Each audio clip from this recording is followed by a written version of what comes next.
Catherine McKinnon cites the disturbing case, where a brother holds up pornographic magazines as his friends gang rape his sister, making her assume the poses and materials, turning her as they turn the pages.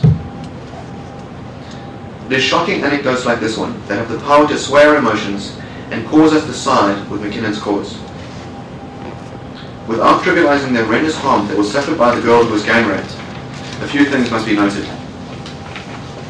First of all, the men that used the pornographic magazines could have done exactly the same thing if they used diagrams found in Guides for Newlyweds, sketches or written discussions of sexual positions found in religious texts like the Kama Sutra, or in the sex advice section of women's magazines. Such a large part of the causal explanation for why a man commits rape has to do with his dispositions and his psychological makeup, that it is likely that some similar crime would have suggested itself to him in due time. In their defense, rapists have blamed their actions on the influence of pornography in an effort to transfer responsibility from themselves onto the pornography industry. But it is not only pornography that has been blamed for the perpetuation of violent acts. After watching the film The Ten Commandments, which showed a group of Hebrew women dancing around the golden calf in praise of it, a man in Germany became convinced that women were the root of all evil, and he set out on a killing spree directed specifically at women. In another case, a child attempted to murder his parents with a meat cleaver after watching a film based on Dostoevsky's book, The Brothers Karamazov. Classical literature like the Odyssey is filled with extreme depictions of violence, as is the Bible. It is entirely possible for an individual to commit actions that are described in these texts. In arguing that exposure to pornography causes violent crimes against women, pro-censorship feminists dilute the accountability of men who commit these crimes by displacing it onto words and images or onto those who create or distribute them. Rapists ought to be held accountable for their actions. The defense that porn made me do it unfairly transfers responsibility. McKinnon has argued that showing porn to a man is like shouting kill to a dog. But this crude analogy flies in the face of evidence that people are rational agents that are capable of deliberating about the material that they view and the opinions that they hear. Unfortunately, there will always be a few individuals that are highly susceptible to the influence of words and images. Placing restrictions on pornographic materials would burden those that enjoy them, and it is likely that those individuals that would otherwise have been susceptible to the influence of pornography will be influenced by something else. If we attempted to ban all words and images that have been blamed for inspiring or inciting particular crimes by some aberrant or antisocial individual, we would end up with little left to read or view. McKinnon's claim that there is no evidence that pornography does no harm is not a reasonable basis for the suppression of pornography. If we were to use her standard as a basis for censorship, then we could substitute any word for the term pornography to justify censoring it. For example, on this account, the fact that there is no evidence that Bible stories cause no harm would be a good reason to prevent further production and distribution of the Bible.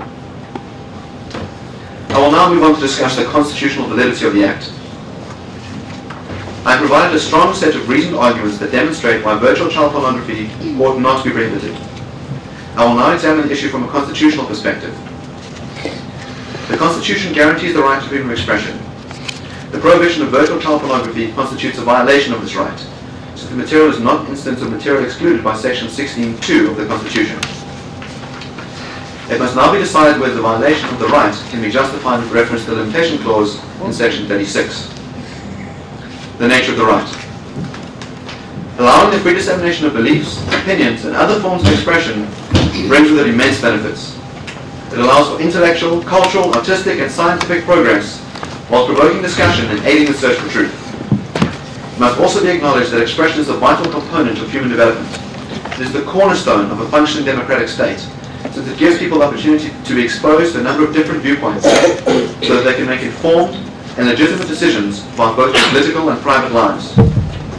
Furthermore, without the right to freely express beliefs, society would disintegrate into a state of stasis, where there will be no substantial intellectual growth. By stifling beliefs that are different from our own, we lose the opportunity to challenge, reconsider, and perhaps reaffirm our own views. The importance of the limitation. The aim of the legislation is to protect children from harm. It is an admirable aim that is achieved by prohibiting real child pornography. However, the purpose is not achieved by prohibiting virtual child pornography. Nature and extent of limitation.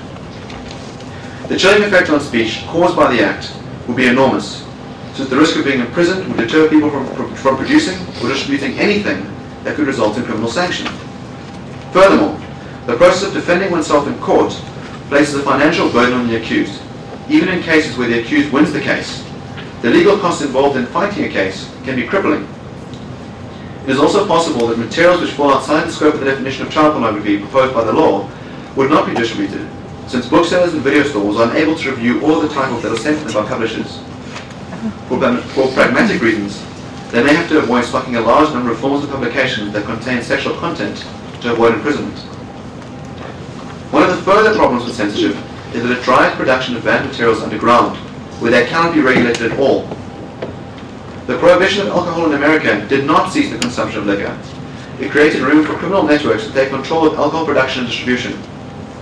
Prohibition gave the criminals the financial resources to strengthen and expand their criminal empires. The forbidden fruit phenomenon means that the act of censoring material has the effect of increasing an individual's desire for that material. Furthermore, if viewers are under the impression that the media that they're exposed to has gone through a filtering process to remove all inappropriate forms of expression, then they are less likely to be critical of the materials that they consume. Societies that allow for a broad selection of opinions creates an environment that strengthens people's analytical skills and trains them to question the views that are presented to them. The relation between the limitation and its purpose. I have already demonstrated that virtual child pornography is unconnected to the abuse of real children. This means that the limitation of the right to freedom of expression is also unconnected to the prevention of child abuse. Less restrictive means. The act can achieve its purpose without unduly infringing the right to freedom of expression by only prohibiting real child pornography. It is evident that the cost of adopting the law will be heavy, and it is not clear that there will be any benefit in doing so either. As Judge Barker once proclaimed, to deny free speech in order to engineer social change in the hope of accomplishing a greater good for one section of our society erodes the freedoms of all. I have shown that the relevant section of the Act would be deemed unconstitutional. If this section were completely struck down as being unconstitutional by the Constitutional Court, we would be in the unfortunate position of leaving real child pornography unregulated. It is for this very reason that there is an imperative to amend the current law so that it no longer prohibits virtual child pornography, but that it continues to prohibit real child pornography. In a recent Supreme Court decision in America, in the case of Ashcroft, the court struck down legislation that is similar to our own on the basis that it was unconstitutional. And I will now proceed to my recommendations. I have argued that it is unwise, unconstitutional, and unsustainable to continue to prohibit virtual child pornography. I fully support the continual prohibition of real child pornography. I will now provide a revised formulation of the legal definition of child pornography so that it only prohibits real child pornography. The new Forms of Publications Amendment Act should substitute this definition for the one currently found in Section 1 of the Forms of Publications Act. I will also provide some insight into how particular forms of virtual child pornography that are offensive could be regulated without criminal sanction. The definition. Child pornography includes any actual photograph or film of a person who is under the age of 18. 1. Engaged in sexual conduct. 2. Participating in or assisting another person to participate in sexual conduct. Or 3. Showing the body or parts of the body of such a person in a manner or in circumstances which within context amounts to a sexually exploitative infringement of that person's dignity. The rest of my written submission deals with regulating offensive material without using criminal sanctions. I'm going to leave it to the committee members to read this material thoroughly. I'm now open up to questions from you. Thank you very much.